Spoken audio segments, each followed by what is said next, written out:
Hey guys, welcome back to another episode of GM Fantasy. I'm Paul, and in today's video, we're going to take a look at the season finale for the GM Fantasy Charter League. So let's take a look. Alright guys, that's it. The fantasy season is over. The playoffs are done. We got ourselves a new champion, or rather a first champion in the GM Fantasy Charter League. So we'll take a look at the matchup, see who took it down, and maybe we'll talk briefly on what to expect going into the offseason. So when we left off on episode 4, we were starting the playoffs. I'll just do a quick recap of the teams that made it in.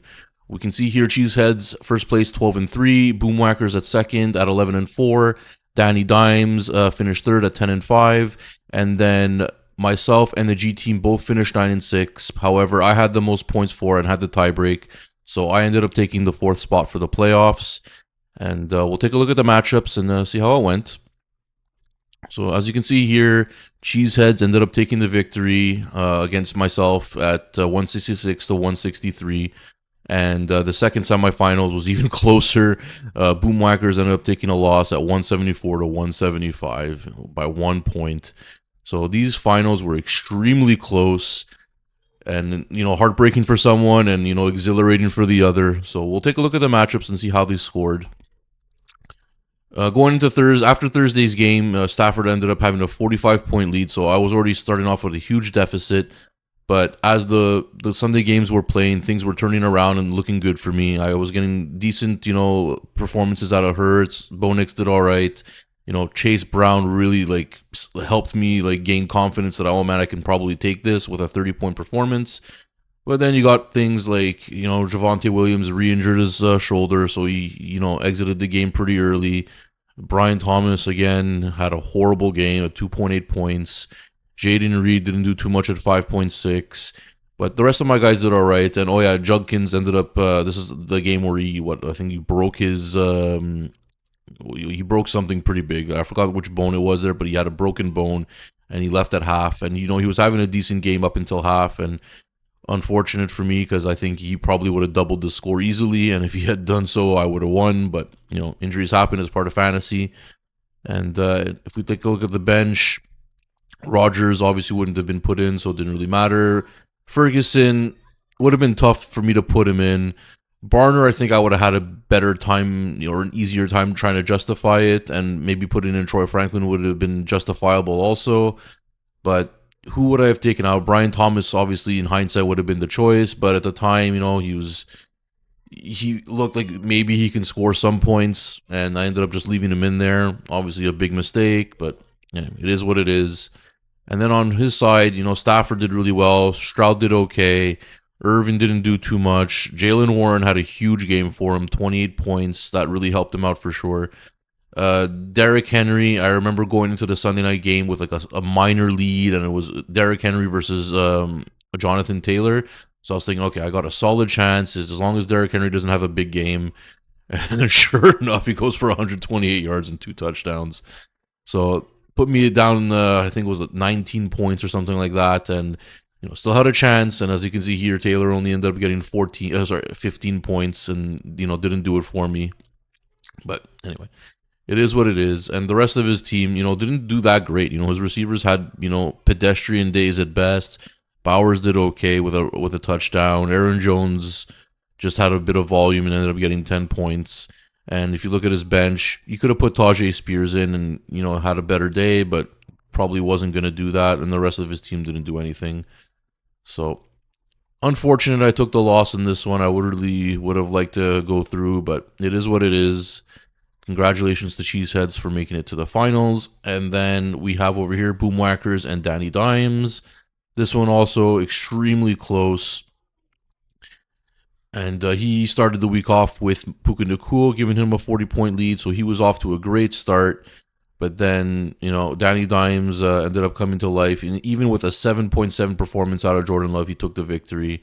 Herbert had a nice game at 41. Cook, beautiful game at 25. Robinson at 26. Who else did he have? He had George Pickens have a massive game at 22 points. Kyle Pitts, showed up again, 15.2. And McMillan had a decent game at 16.3. Rest of his players did okay, except Montgomery. Montgomery only 14 yards. And unfortunately for Boomwhackers, he couldn't overcome that. He had great game out of Drake May. Dak Prescott did well. Chan very respectable. Rico Dowdle, could have done better. Swift had a bad game for him. Nuku obviously great. Lamb didn't do too much. AJ Brown had a very respectable game. Adonai Mitchell didn't do much. Colston Loveland, I thought he was gonna do more. He just had a down game. And Henderson, I think, had that concussion in this game and only got 1.7. So a lot of things went bad for Boomwhackers. In my opinion, he probably should have won this matchup, but injuries just took a toll on him, and he was unable to take the victory. But congratulations to Danny Dimes for making the finals. And now we'll take a look and see who won. So we'll go to week 17, and we can see here the finals was Cheeseheads and Danny Dimes, and Danny Dimes ended up taking it 165 to 160. So if we take a look here, yeah, they had to start Cam Ward because Jordan Love was out, and Cam gave him a decent game at 27. Herbert at 25 was okay. And Bijan Robinson pretty much saved them with a 37-point performance. That's a monster game out of a running back. 195 rushing yards. He had 2 touchdowns with another 34 yards receiving on 5 catches. Hard to lose when you have games like that. But on the flip side, you can see here he had Derrick Henry with 4 touchdowns and 216. But the rest of his team just couldn't do it. When you get the zeros out of Taysom Hill and 0.9 out of Drake London, it's going to be hard to win your matchups. Over here, we got only 5.8 out of Bucky Irvin. Jalen Warren came back down to earth at 6.4. Not to say that Danny Dimes had great performances all around either. Pitts at 2.6, McMillan at 1 point, Montgomery at 5. He had shortcomings as well, but Cheeseheads just couldn't overcome it. And congratulations to Danny Dimes becoming the first champion of the GM Fantasy Charter League. Good job, guys. Let's see if you guys can do a repeat next year. All right, guys, that's going to be it for Season 1 of the GM Fantasy Charter League. Stay tuned for Season 2 next year. I'm sure there's going to be some big things going on, maybe some more drama. We're going to have the rookie draft. We're going to have free agency.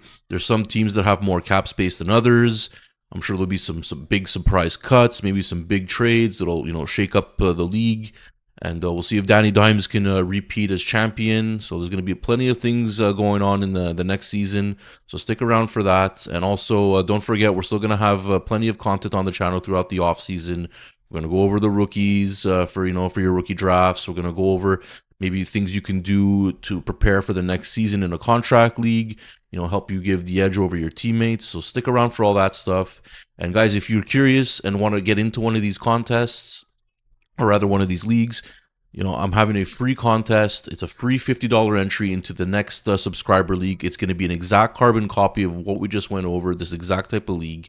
And so it's super simple to enter. All you got to do is like the video, subscribe to the channel, put the word subscribed in the comment section, and then send me a screenshot either on my X account or my email address.